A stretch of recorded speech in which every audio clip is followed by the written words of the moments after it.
So yun mga idol, nandito tayo sa may ulingan ngayon. Luto na yung uling natin. Magsako na tayo ng uling mga idol.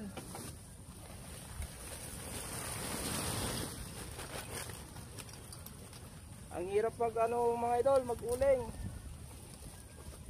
Daming proseso. Pagkatapos mo maputol yung kahoy, hakutin mo.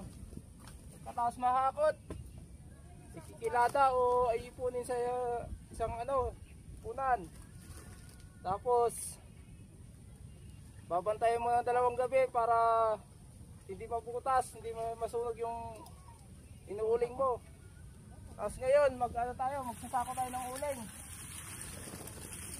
Palik kabok mga idol. Ganyan talaga pag nag-uuling. Hindi ganun kadali pero marangal na trabaho.